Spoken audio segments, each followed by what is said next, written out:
tengah kesederhanaan Desa Kalisalak, Kabupaten Banyumas, sebuah perubahan perlahan mulai tumbuh. Berawal dari sebuah pelatihan, kini ibu-ibu di Desa Kalisalak kompak bersatu dalam sebuah kelompok pengrajin. Di bawah arahan Buning selaku ketua kelompok, jemari mereka kini aktif bergerak menjadikan anyaman sebagai nafas baru dalam keseharian.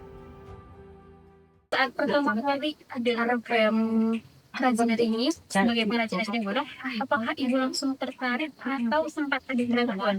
Langsung tertarik, langsung tertarik. Yang menariknya apa bu? Yang menariknya ya banyak menambah penghasilan untuk kita, membantu orang-orang yang nggak punya pekerjaan, jadi banyak masukan lah. Oh, jadi dapat masukan. Iya. Kalau untuk ibu-ibu yang belum bisa, apakah diadakan pelatihan atau bagaimana, Bu? Untuk yang ibuku belum bisa, kita ngadakan pelatihan. Misalnya banyak, kita datang ke rumahnya, berkelompok, kita adakan pelatihan. Kalau pelatihan awal itu biasanya berapa kali? Untuk pelatihan awal 3 hari. 3 hari. Iya. Bagian apa sih Bu yang paling tersulit, menganyam eceng gondok atau menganyam mendong? Bagian terus menganyam mendong.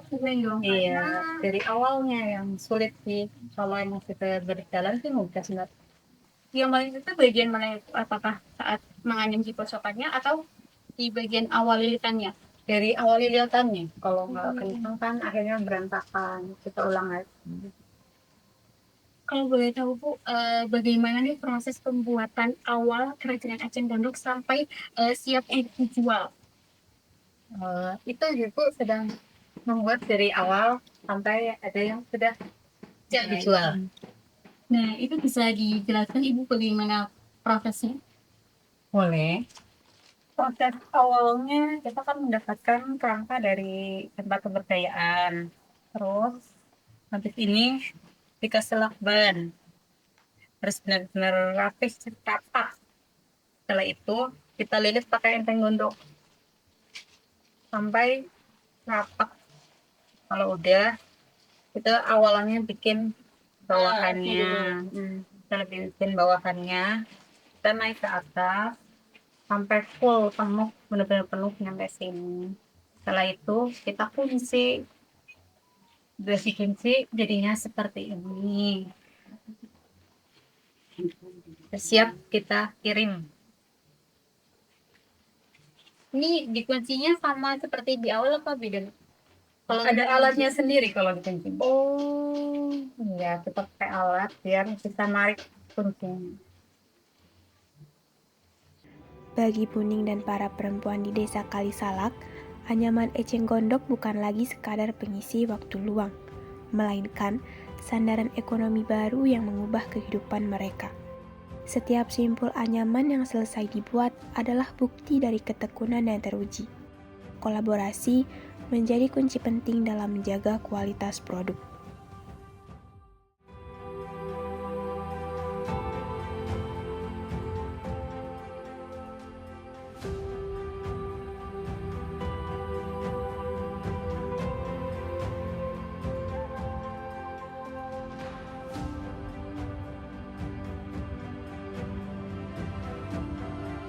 Bersama RPM, produk kerajinan dari Desa Kalisalak kini mulai menapaki babak baru, menyesuaikan standar, memperluas jangkauan, hingga membuka peluang yang sebelumnya tak pernah terbayangkan oleh para pengrajin.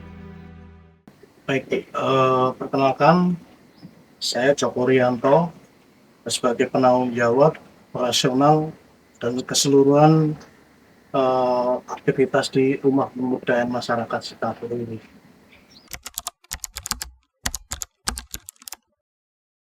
Ya, jadi awal adanya RPM itu dari sejak COVID itu loh Mbak. COVID, kami melihat sekeliling tidak ada aktivitas, kami merasa tertarik untuk mengadakan aktivitas karena yang berkembang di masyarakat saat COVID kan terjadi orang-orang stres biasa karena memang tidak ada aktivitas seperti itu. Atas dasar itu kami mengundang eksportir kerajinan tangan untuk memberdayakan masyarakat di keliling Sikampuk, utamanya Sikampuk dulu, seperti itu. Nah, semenjak saat itu sekitar tahun 2021 itu di bulan Agustus kita mulai mengadakan pelatihan, setelahnya terbentuk menjadi RPM itu di 2022 bulan Februari. Dasar pembuatan RPM itu ya karena memang ini aktivitas memberdayakan masyarakat seperti itu. Tujuan mulia tersebut kini bukan lagi sekadar cetak biru. Lewat pendampingan yang konsisten, RPM berhasil mengubah potensi lokal menjadi kekuatan ekonomi yang mandiri. Sekaligus memastikan setiap produk yang lahir dari tangan para pengrajin memenuhi standar pasar yang kompetitif.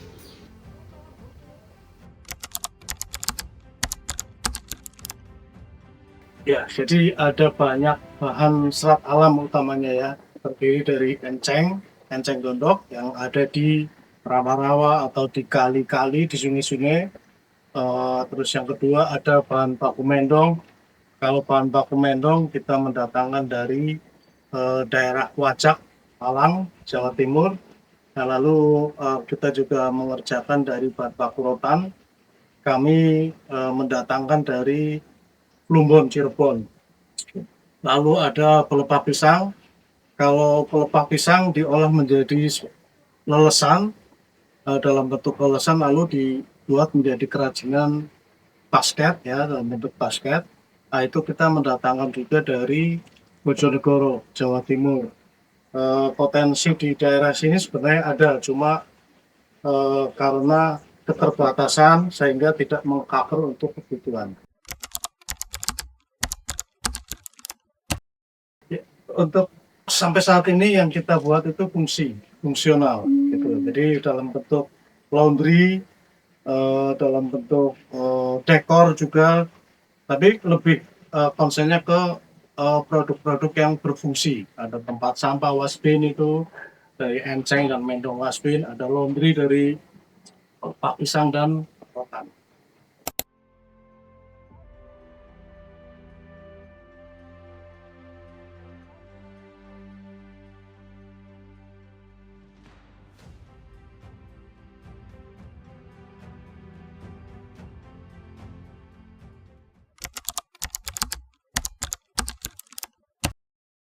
Jadi perjalanannya mungkin kalau mereka ada perajin baru yang berminat, kita adakan pelatihan. Kita kirim trainer atau mereka datang secara mandiri ke sini untuk kita siapkan trainer. Seperti itu. Ada pun yang lainnya, misalnya memang kondisi tidak memungkinkan untuk mereka datang ke sini, kita siapkan trainer untuk mengunjungi calon-calon perajin tersebut.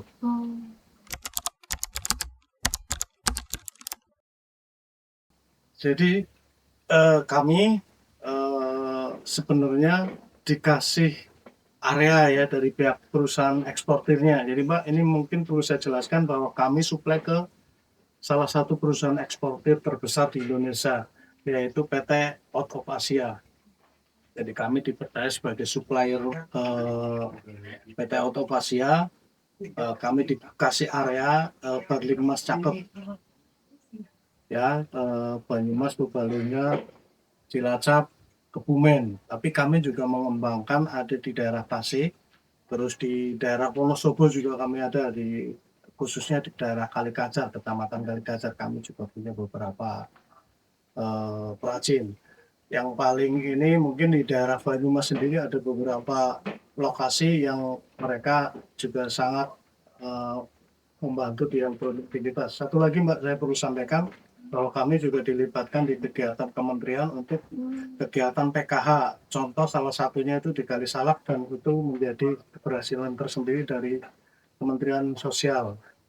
Seperti itu Mbak, karena sejauh ini sudah hampir dari 200 yang kita training, kita latih, hampir 100 orang sekarang masih aktif menganyam daerah Kalisalak. Kemudian peran RPM sendiri ini apakah menyediakan pelatihan atau hanya sebagai pengumpulan sebelum dieksportir? Jadi perjalanannya mungkin kalau mereka ada perajin baru yang berminat, kita adakan pelatihan. Kita kirim trainer atau mereka datang secara mandiri ke sini untuk kita siapkan trainer. Seperti itu. Ada pun yang lainnya, misalnya memang kondisi tidak memungkinkan untuk mereka datang ke sini, kita siapkan trainer untuk mengunjungi calon-calon perajin tersebut. Oh. Jadi intinya yang sudah bisa ya berarti mengajarkan yang belum bisa gitu ya Pak? Seperti itu konsep di lapangan, konsep di perajin seperti itu. Tapi dari kami siapkan juga trainer, terutama kalau ini kan dinamis Pak. Setiap satu produk nanti ada akhirnya, nanti ada produk baru. Mereka kalau kalau ingin selalu berkesinambungan kerjaan nyaman ini, mereka harus mau juga ikuti produk-produk baru seperti itu. Jadi terus menghasilkan inovasi ya Pak? Ya betul. Kemudian karena ini diekspor ke luar negeri, negara-negara mana saja yang sudah menjadi tujuan ekspor dari perajin ini? Yang kami tahu berdasarkan informasi dari perusahaan eksportirnya dalam hal ini PT Autokasia, semua benua hampir disuplai dari PT Autokasia, tapi pasar paling besar di Amerika dan Eropa.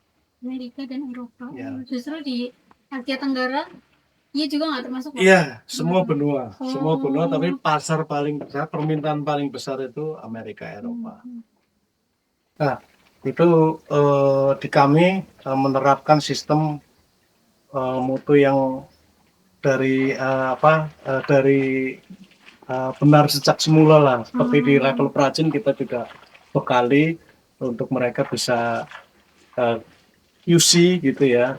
Tentunya di kami sendiri di RPM juga kami memberikan training terhadap yang bertugas sebagai quality control di sini.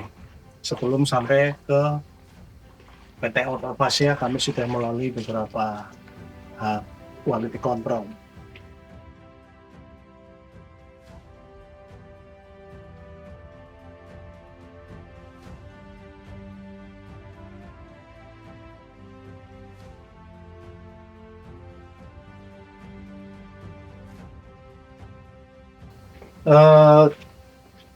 Kami merasakan ada manfaatnya, atau paling tidak kami melihat sendiri seperti contoh nyata ya, kalau di kami sini di kampus sendiri itu ada pasar yang Piun dan Paing gitu ya. Kalau memang kebetulan kami lagi banyak kerjaan, pasar menjadi lebih ramai pengunjung dan lain sebagainya. Tentunya ini kan sedikit banyak karena faktor dari aktivitas yang ada di lingkungan sini seperti itu. Tapi yang jelas kami juga mendapatkan masukan dari beberapa jumlah perajin yang mereka menyatakan diri bahwa ini sangat membantu untuk tambahan penghasilan buat ibu rumah tangga seperti itu.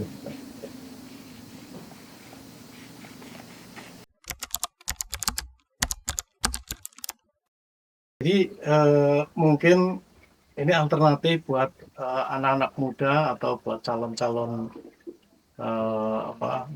calon-calon profesional, karena ini potensi yang sangat luar biasa.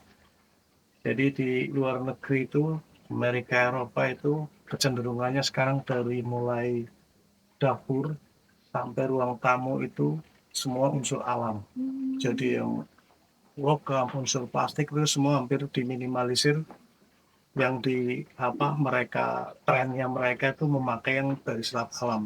Jadi ada furniture juga dari bahan pelepah pisang, ada dekorasi yang dari enceng seperti itu. Kalau ada yang laundry dan lain sebagainya untuk keperluan rumah tangga dari rotan, itu kan potensi, lagi-lagi kita ngomongin potensi yang sangat luar biasa. Harapan saya anak muda juga bisa mempelajari ini semua, mudah-mudahan nanti bisa bergali potensinya sehingga bisa menjadi apa eh, bekal mereka nanti di kemudian hari. Tidak melulu mungkin dikerja di yang apa sifatnya yang sektor Pemerintahan. pemerintahan atau dan lain sebagainya. Seperti itu, adik-adik bisa lihat sendiri ini hampir 4 tahun kita berjalan dan tidak pernah sepi order, ada terus. Dan kami juga dulu ada COVID, kita mulai memang lagi COVID, lagi santer-santernya. Ini untuk motivasi aja ya, jangan berhenti di area yang kira-kira memang tidak nyaman dan lain sebagainya. Kita harus lompat dari zona-zona yang seperti itu.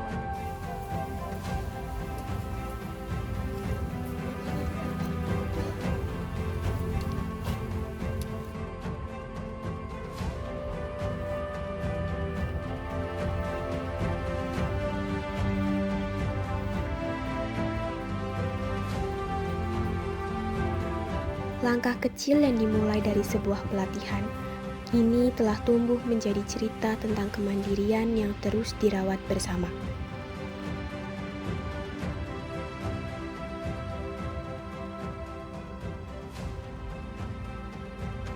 Lewat sekeranjang anyaman, ibu-ibu di Desa Kalisalak bersama dengan RPM membuktikan bahwa kreativitas lokal mampu membawa perubahan besar bagi keluarga dan sesama. Sebuah untaian asa yang tidak akan berhenti di sini, tapi akan terus melangkah lebih jauh lagi.